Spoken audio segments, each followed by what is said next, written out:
Selamat pagi, saudara yang dikasih Tuhan. Kita ketemu lagi dalam persekutuan doa pagi GKI Gading Indah. Sebelum kita mendengarkan berita firman Tuhan, mari kita memuji Tuhan lewat pujian berikut ini. Sungguh lembut Tuhan Yesus memanggil aku dan kau. Lihatlah dia prihatin menunggu aku dan kau. Hai mari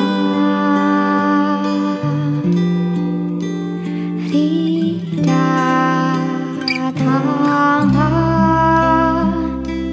kau yang lelah, mari datanglah. Sungguh lembut Tuhan Yesus memanggil kau yang sesat, marilah.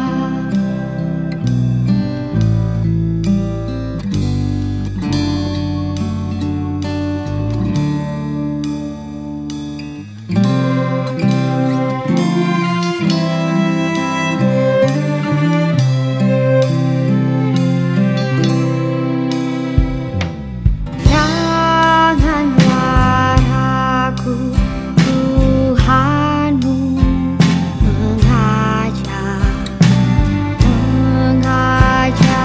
aku dan kau. Janganlah enggan menerima kasih-Nya terhadap aku dan kau. Hai mari datanglah, kau yang lelah, mari datanglah. Sungguh lembut Tuhan Yesus memanggil kau yang sesat, marilah. Kau yang sesat, marilah. Kau yang sesat, marilah.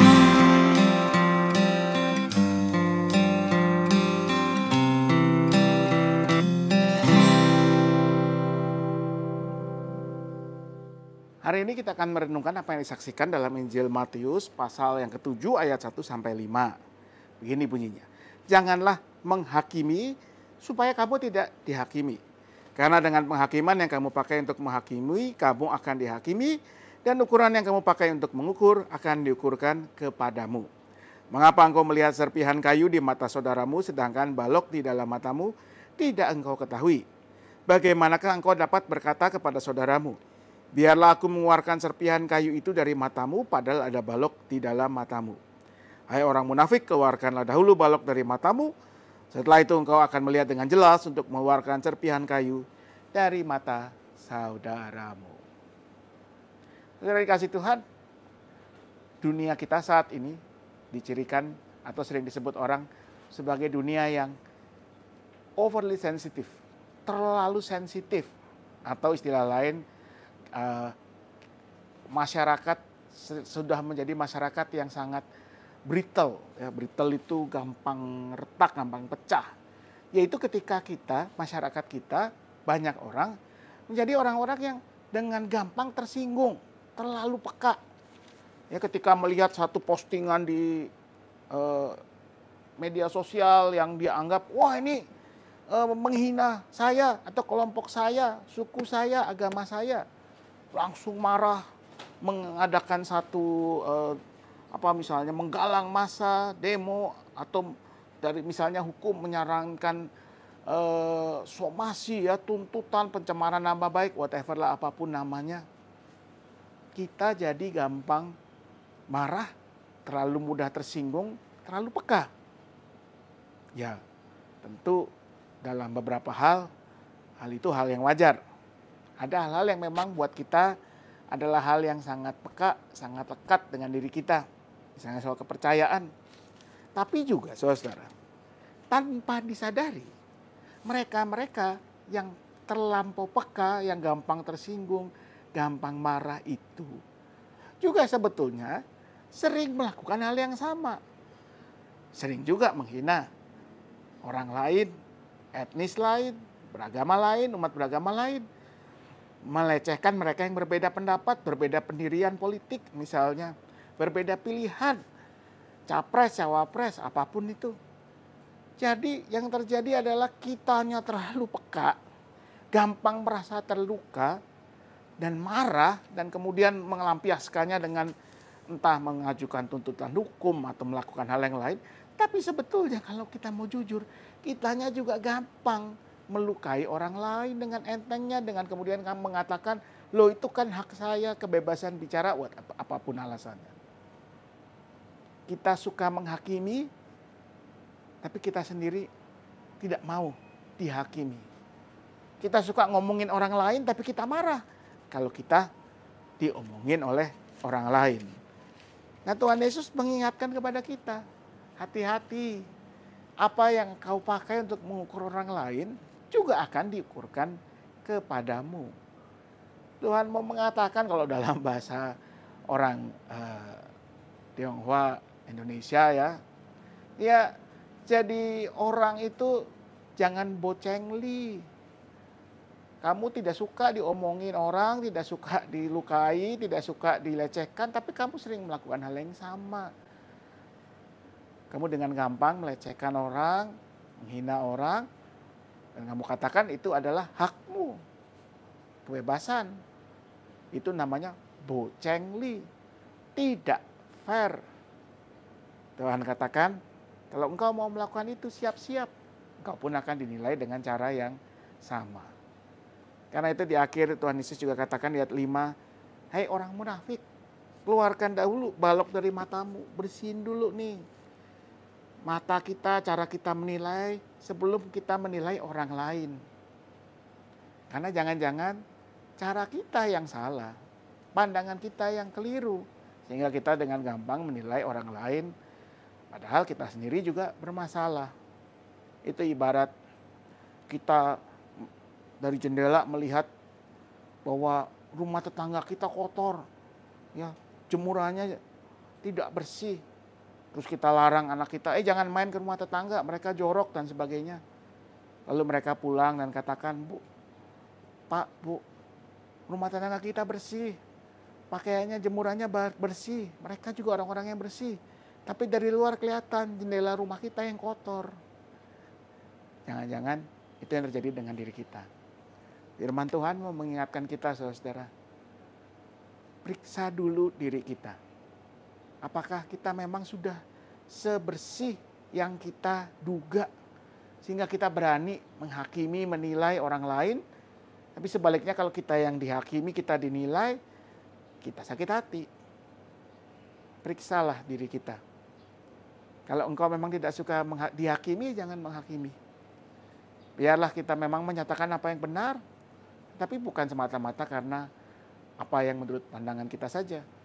Tapi apa yang memang itu adalah hal yang objektif, yang benar, yang baik untuk kehidupan bersama. Bukan semata-mata karena saya tidak suka. Tuhan Yesus mengajarkan kita untuk jadi orang-orang Kristen, murid-muridnya yang cengli, yang fair dalam segala hal, terutama dalam menilai, menghakimi sesama. Maka biarlah kita belajar menjadi orang-orang yang fair, yang tidak mudah menghakimi, dan juga tidak gampang tersinggung. ketika dihakimi dinilai oleh orang lain. Karena kita percaya kalau kita setia, kita bersandar kepada Tuhan, maka kita menemukan kebenaran yang sejati.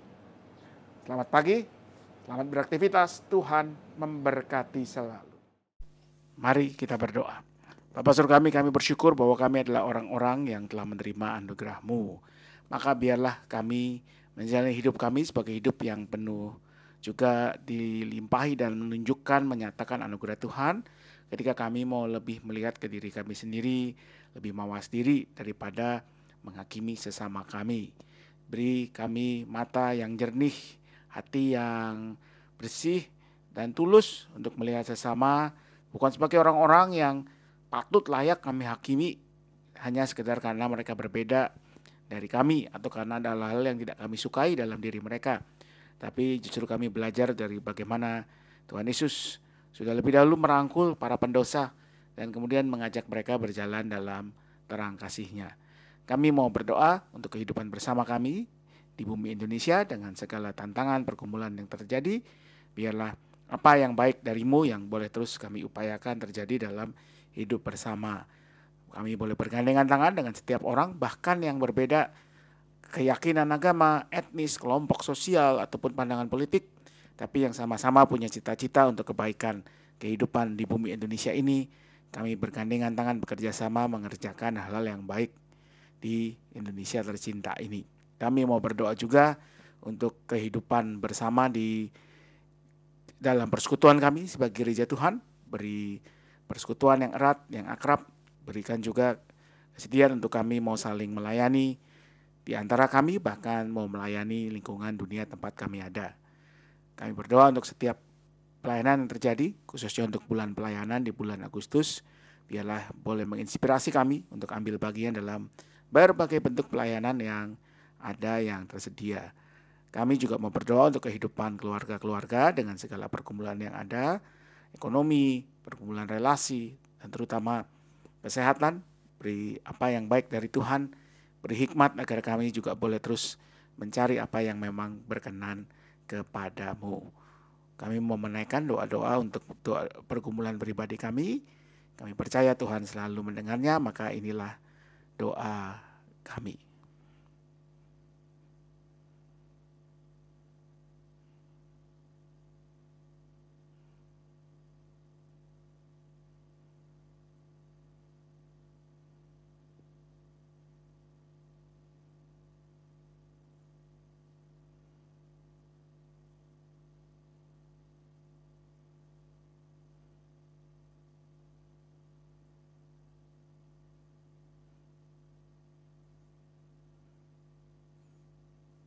Demikianlah ya Tuhan, pergumulan-pergumulan kami, doa-doa pribadi kami, kabulkanlah mana yang berkenan kepadamu, tetapi beri kami juga hati yang senantiasa terbuka untuk menerima kehendak-Mu. Kami mohonkan semuanya dalam satu nama, Yesus Kristus, Tuhan dan Juru Selamat kami yang hidup. Amin.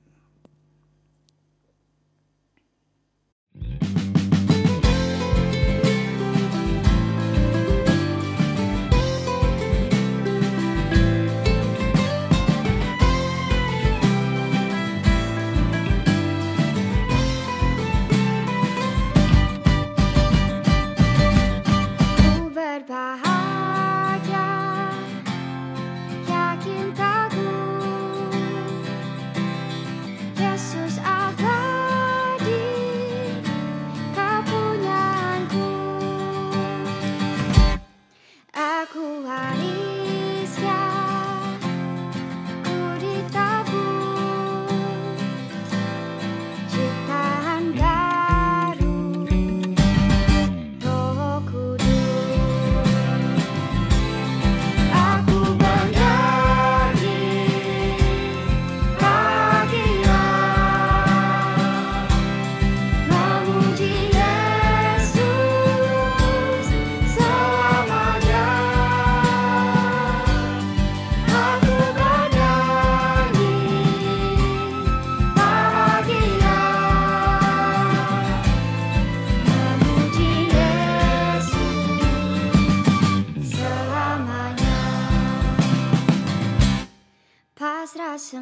yang